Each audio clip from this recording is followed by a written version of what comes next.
구약성경 이사야 35장 1절에서 10절까지 말씀입니다. 광야와 메마른 땅이 기뻐하며 사막이 백합화 같이 피어 즐거워하며 무성하게 피어 기쁜 노래로 즐거워하며 레바논의 영광과 갈멜과 사론의 아름다움을 얻을 것이라. 그것들이 여호와의 영광 곧 우리 하나님의 아름다움을 보리로다. 너희는 악한 손을 강하게 하며 떨리는 무릎을 굳게 하며 겁내는 자들에게 이르기를 굳세어라. 두려워하지 말라. 보라, 너희 하나님이 오사 보복하시며 갚아주실 것이라. 하나님이 오사 너희를 구하시리라 하라. 그때에 맹인의 눈이 밝을 것이며 못 듣는 사람의 귀가 열릴 것이며 그때에 저는 자는 사슴같이 뛸 것이며 말 못하는 자의 혀는 노래하리니 이는 광야에서 물이 솟겠고 사막에서 시내가 흐를 것임이라. 뜨거운 사막이 변하여 못이 될 것이며 메마른 땅이 변하여 원천이 될 것이며 승냥이의 눕던 곳에 풀과 갈대와 부들이 날 것이며 거기에 대로가 있어 그 길을 거룩한 길이라 일컫는 바 되리니 깨끗하지 못한 자는 지나가지 못하겠고 오직 구속함을 입은 자들을 위하여 있게 될 것이라. 우매한 행위는 그 길로 다니지 못할 것이며 거기에는 사자가 없고 사나운 짐승이 그리로 올라가지 아니하므로 그것을 만나지 못하겠고 오직 구속함을 받은 자만 그리로 행할 것이며 여호와의 속량함을 받은 자들이 돌아오되 노래하며 시온에 이르러 그들의 머리 위에 영원한 희락을 띠고 기쁨과 즐거움을 얻으리니 슬픔과 탄식이 사라지리로다. 아멘. 인생의 역전으로 유명한 가수가 있는데 쨍하고 해뜰날이라는 노래를 불러서 그가 그동안 살아왔던 그런 인생의 그런 전환이 이루어졌다고 고백한 일이 있었습니다. 오늘 말씀은 그보다 더 뛰어난 신앙의 역전을 다루고 있는데요. 세상을 대표하는 그 에돔의 심판을 우리 34장에서 다루었습니다. 그래서 그런 동산과도 같은 곳이 황무지가 되는 것을 보았다면 오늘 35장에 나오는 이 말씀을 가만히 보게 되면 이제는 황무지 같고 또 사막 같은 그 곳이 꽃동산이 되고 시내가 흐르는 동산이 된다라고 하는 위대한 그런 역전의 그런 말씀이 우리에게 주어지고 있습니다. 조금 더 자세히 보게 되면 그런 역전되는 가운데 과연 무엇이 회복이 되고 또 어떤 일이 일어나는가? 먼저 1절과 2절의 말씀을 보면 이제 자연을 통해서 회복의 아름다움과 그 기쁨을 우리에게 드러내 주고 있는데 1절과 2절에 나오는 그 용어들을 가만히 살펴보게 되면 생기가 돌고 또 희망으로 가득 차 있는 것을 볼 수가 있습니다. 광야와 메마른 땅이 기뻐하며 또 사막이 백합화 같이 피워 즐거워하며 기뻐하다 즐거워하다. 그리고 2절에도 보니까 무성하게 피어 기쁜 노래 이런 것들이 나오고요.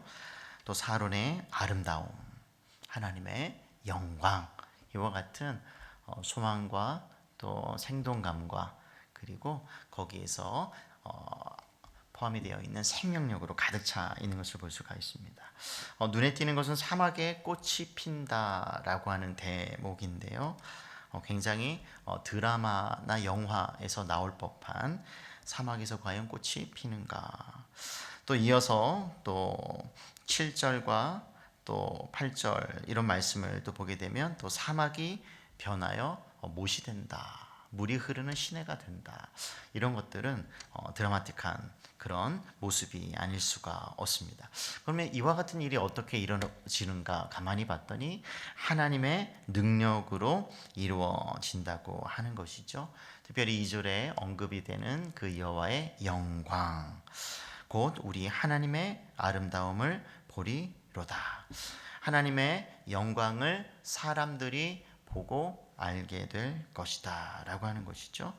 하나님의 영광이 드러나는 것은 하나님의 먼저 행하시는 그런 역사로, 또 하나님의 간섭과 개입과 같은 그와 같은 일들을 통해서 이루어지는데, 성경을 통해서 또 역사를 통해서 우리가 알 수 있는 것은 하나님의 역사, 또 하나님의 그와 같은 간섭은 놀라운 일이 아닐 수가 없는 것이죠. 그래서 그와 같은 하나님의 일들을 보면서 우리는 놀라게 되는데, 예를 들면 신약 성경에서 예수님께서 중풍병자를 고치시고 나자 사람들이 놀라게 되었다라고 하는 말씀을 우리는 누가복음 5장 26절을 통해서 알 수가 있는데, 모든 사람이 놀라 하나님께 영광을 돌리며 오늘 우리가 놀라운 일을 보았도다. 그러니까 하나님께서 하시는 일들을 가만히 살펴보면 또 그것을 경험할수록 우리는 놀라움 속에 우리는 사로잡히게 되고, 또 심히 두려워하였다라고 하는 말은 공포심에서 비롯된 그런 두려움이 아니라 경외심이죠. 그래서 하나님을 가까이 하는 자들만이 경험할 수 있는 그와 같은 경외심, 그리고 놀라움, 그런 것들을 경험하게 되는 것입니다. 또 누가복음 9장에 보게 되면 악한 영, 또 귀신 들린 한 아이를 예수님께서 낫게 하시는데요. 또 그 일이 있고 나서 또 사람들이 다 하나님의 위엄에 놀랐다고 기록하고 있습니다. 그리고 요한계시록 15장 3절에도 말씀을 보게 되면 전능하신 하나님께서 하시는 일이 크고 놀랍다, 이렇게 우리에게 기록되어 있는 것이죠. 그러니까 결국 우리가 하나님의 일들, 특별히 우리 이사야서 35장에 나오는 이와 같은 영화에서나 나올 것 같은 이런 위대한 반전, 상황의 역전, 이와 같은 것은 하나님의 그 놀라운 행위로 말미암고 하나님의 간섭과 개입과 능력으로 이루어진다는 것을 우리에게 보여주고 있습니다. 그래서 이런 하나님의 그 놀라운 개입 속에서 그러면 또 다른 그런 변화가 일어나는데, 3절에서 6절의 말씀을 보니까 이제는 자연이 아니라 하나님의 백성들이 언급이 되면서 너희라고 하는 하나님을 믿는, 그리고 하나님께 속한 백성들의 변화 또는 회복의 말씀이 주어지고 있습니다. 특별히 이스라엘 백성들이 이제는 포로와 전쟁과 이와 같은 상황 속에서 낭망하고 두려움에 사로잡혀 있을 때 하나님께서 이와 같은 말씀을 통해서 용기를 주고 있는 것이죠. 또 3절을 보게 되면 특별히 눈에 띄는 단어들이 있는데, 약한 손을 강하게 하며, 또 4절에도 보게 되면 두려워하지 말라. 강하게 하라, 또 굳세게 하라, 두려워하지 말라. 이와 같은 말씀, 전쟁의 두려움, 또 그 속에서 살아가고 있는 그런 하나님의 백성들의 처지, 그 속에서 여호수아에게 주셨던 그 말씀과 같은 강하고 담대하라, 두려워하지 말라, 하나님의 말씀을 믿어라, 의지하라, 뭐 이런 말씀이 주어지고 있는 것이죠. 이처럼 하나님의 백성들이 그러면 두려워하지 않을 수 있는 이유가 무엇일까? 가만히 봤더니 4절의 말씀 속에서 하나님께서 오시기 때문이라고 말씀하고 계시는 것이죠. 하나님이 오사. 그렇죠? 하나님의 그 오심 또는 하나님의 방문이라고도 할 수가 있을 것인데, 성경에서 크게 하나님께서 오시는 이유가 두 가지가 있습니다. 한 가지는 하나님의 백성들을 구원하는 일이죠. 출애굽 당시 모세에게 나타나셨던 그 하나님께서 오셨다라고 말씀하시면서 이스라엘 백성들을 구원해내시거든요. 그것은 구원을 위한 오심이라고 할 수가 있을 것이죠. 또 한 가지는 심판을 위한 오심이 있습니다. 심판이죠. 그거는 이제 이스라엘 백성들도 포함이 되는데, 궁극적으로는 하나님의 백성들을 괴롭히는, 또 하나님께 대적하는 그런 원수들, 특별히 우리 이전에 여러 이방 나라들이 언급이 되었었는데, 그와 같은 교만한 이방 나라들, 하나님을 대적하는 하나님의 백성들을 짓밟은, 그리고 그 악한 마음과 악한 동기와 그리고 잔인한 방식으로 하나님의 백성들을 괴롭혔던 그와 같은 민족들을 향한 심판. 더 나아가서 이제 신약 성경에서 우리가 포함되어져 있는 내용을 보게 되면 사탄과 그 아래에 속한 이들을 심판하기 위하여 하나님께서 오시는데, 이처럼 두 가지 목적으로 오시는 것을 알 수가 있습니다. 근데 오늘 말씀에 그 두 가지가 다 언급이 되죠. 4절 보게 되면 두려워하지 말라, 보라 너희 하나님이 오사 뭐 하신다고요? 보복하시며 갚아주실 것이라. 이건 심판이죠. 보복하고 갚아주신다는 것은 이스라엘 백성들을 향한 메시지는 아니죠. 그 이스라엘 백성들, 하나님 백성들을 괴롭혔던 민족들을 하나님께서는 복수해 주실 것이다, 갚아 주실 것이다 라고 말씀하시는 거죠. 심판입니다. 그 다음에 구원에 관한 오심이 언급되는데, 또 하나님이 오사 누구를요? 너희라고 하는 하나님께 속한, 특별히 하나님의 보살핌을 받고 있는, 하나님께 구원을 받은 그 사람들을 구하시리라 라고 우리에게 볼 수 있는 것이죠. 결국 하나님께서 오시는 그때는 모든 그 상황이 전환이 되고 역전이 되는 그런 회복의 때가 될 것이라고 하는 것을 우리에게 보여주시는데, 특별히 치료의 역사가 일어나는 때라고 우리에게 보여주는 것이죠. 5절 보게 되면 그때 하나님께서 오실 때는 어떤 놀라운 일들이 또한 일어나는가 봤더니 맹인의 눈이 밝을 것이며 듣지 못하는 사람의 귀가 열리게 될 것이다. 또 6절에도 보게 되면 말을 하지 못하는 이가 노래하게 되는 그와 같은 날이다 라고 하는 것이죠. 그런데 볼 수 없는 사람이 보고 또 듣지 못하는 사람이 듣고 말할 수 없는 사람이 노래를 하면서 말을 한다. 이와 같은 성취는 예수님을 통해서 온전하게 성취가 되죠. 마태복음 11장 2절에서 6절에 보게 되면 사람들과 관련해서 예수님이 누구신가 관련해서 이렇게 전하라 라고 하면서 듣지 못하고 보지 못하는 이가 보고 듣는다, 가서 전해라. 그리고 가난한 자에게 복음이 전파되고 있다, 그와 같이 알려라 라고 하는 말씀 속에서도 드러나는 것이죠. 그래서 이와 같은 그 하나님께서는 이와 같은 오심을 예수님을 통해서 온전하게 이루시는데, 하나님께서 예수님을 통해서 우리에게 전해주신, 가져다 주시는 그 나라는 회복의 나라, 치료의 나라라고 할 수가 있을 것입니다. 그래서 그 치료의 나라, 회복의 나라를 경험할 수 있는 사람이 누구인가 봤더니 하나님을 기대하며 그런 오심을 갈망하며 간절하게 소망하고 있는 이들이라고 하는 것을 우리가 알 수가 있는 것이죠. 그래서 또 신약성경 마태복음 9장 27절의 말씀을 보게 되면 두 맹인, 볼 수 없는 사람이 예수님께 나와서 다윗의 자손이여 우리를 불쌍히 여기소서라고 하자 예수님께서 그들의 믿음을 보시고 그들을 고쳐주시죠. 볼 수 없는 눈을 열어주시는 장면이 나오게 됩니다. 또 마가복음 10장 46절에 보게 되면 볼 수 없는 거지 바디메오, 우리가 많이 들어본 이름이죠. 바디메오, 맹인 바디메오가 예수님을 만나게 되고 똑같이 예수님께 또 간절하게 그런 기도를 탄원을 하고 나서 예수님께서 그 믿음을 보시고 고쳐주시거든요. 그러면서 이런 말씀을 그 바디메오에게 합니다. 가라, 내 믿음이 너를 구원하였다. 근데 그 다음이 중요하죠.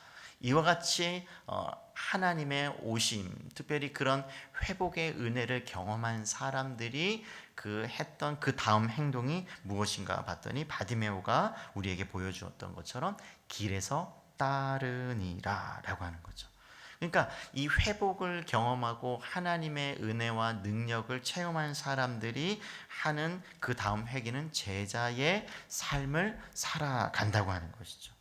그래서 우리는 그와 같은 하나님의 오심을 기대하면서 또 우리는 또 그 제자의 길을 걸어가야 하는 제자도의 삶 그 사이에 우리의 믿음과 그리고 간절한 마음으로 또 우리의 연약함과 우리의 겸손함을 가지고 하나님과 또는 예수님께 기도하는 그런 자세로 나아가야 한다는 것을 우리가 볼 수가 있는 것이죠. 그럴 때 하나님께서 오셔서 그 오심이 우리의 구원을 위한 또 우리의 회복을 위한 그와 같은 오심이요 또 그와 같은 은혜를 체험할 수가 있는 것입니다. 이와 같이 말씀이 또 주어지고 나서 6절과 또 7절의 말씀 또 그 이하의 말씀을 보게 되면 다시 한번 이제 광야가 회복되는 이야기가 6절과 7절에 나오게 되죠. 1절과 2절에서는 그 사막에 이제 꽃이 피는 그런 장면, 동산이 되는 그런 장면을 우리에게 보여주었다면 6절과 7절은 이제는 그와 같은 사막에 어떤 그런 시내가 흘러서 그런 생명력으로 가득 차는 모습, 샘이 솟고 시냇물이 흐르는 그런 모습을 우리에게 보여주고 있는 것이죠. 더 나아가서 8절과 9절의 말씀을 보게 되면 이런 자연과 하나님의 백성들의 회복 그 다음에 그러면 이제는 하나님께서 어떤 백성들을 위한 큰 길, 대로를 만들어 주시겠다 라고 하시면서 어떤 특별한 길을 우리에게 소개해 주고 있는데요. 8절에 보게 되면 거기에 대로가 있어 라고 하는 거죠. 근데 그 길이 어떤 길인가 봤더니 그 길은 어떤 길이라고요? 거룩한 길이다.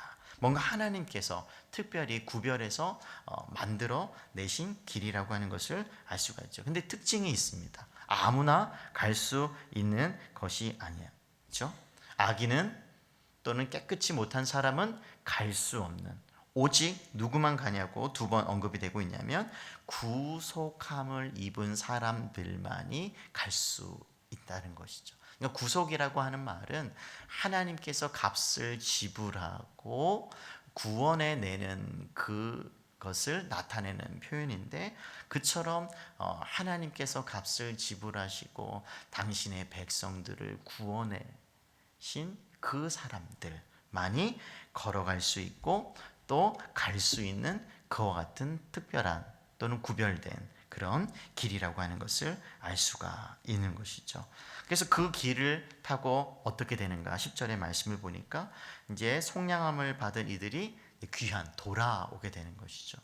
이제 나라를 잃어버리고 또 뿔뿔이 흩어졌던 그 사람들이 이제는 하나님의 놀라운 능력과 이와 같은 모든 자연을 통제하시고 또 민족들을 심판하시면서 또 당신의 백성들을 불러 모으시는 이와 같은 하나님의 그 놀라운 그와 같은 간섭과 개입 섭리 가운데 이제는 이스라엘 백성 하나님의 백성들이 돌아오게 되는데 그냥 돌아오는 것이 아니죠. 노래하면서 돌아오는데 영원한 기쁨과 즐거움 가운데 이제는 노래를 부르면서 돌아오는 장면으로 35장이 맞춰지게 됩니다. 그러면서 더 이상의 슬픔도 더 이상의 탄식도 있지 않은 그런 기쁨의 모습을 우리들에게 보여주시는 것이죠. 이처럼 하나님께서 오셔서 베풀어 주시는 그와 같은 구원은 놀라운 일일 수밖에 없다는 것을 우리들에게 보여주시죠. 근데 하나님께서는 예수님을 이 땅에 처음 보내셨고 이제는 또 다시 보내주실 것이거든요. 그래서 우리들도 지금 이 이사야의 말씀처럼 하나님의 오심, 예수님의 오심을 우리는 기다리고 있는 사람들이라고 할 수가 있을 것입니다. 그래서 새 찬송가 115장에 보게 되면 기쁘다 구주 오셨네 라고 우리는 예수님의 하나님의 첫 번째 그 오심 예수님의 첫 번째 오심을 우리가 기억하면서 또 기대하면서 또 기뻐하면서 즐거움 가운데 부르는 찬송이 있습니다.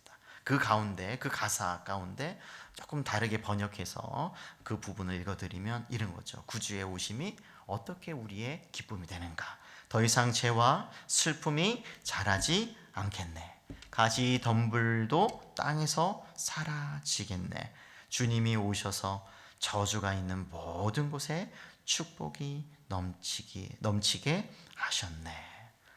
더 이상의 죄와 슬픔과 저주로 고통받지 않을 수 있는 그와 같은 은혜를 놀라운 방식으로 하나님의 때에 이루어 주셔서 이와 같은 노래를 우리는 성탄절마다, 아니 우리는 매일 부를 수가 있는 것이죠. 또 우리는 예수님께서 다시 오셔서 완전하게 온전하게 이 모든 그런 구원을 완성하실 것이기 때문에 또 우리는 계속해서 기쁨 가운데 영원한 노래를 즐거움과 기쁨 속에서 부를 수가 있는 것입니다. 그래서 이와 같이 예수님의 다시 오심을 기다리면서 우리가 회복의 은혜를 오는 세상에서뿐만 아니라 이 땅에서도 누리시기를 주님의 이름으로 축복합니다. 아멘.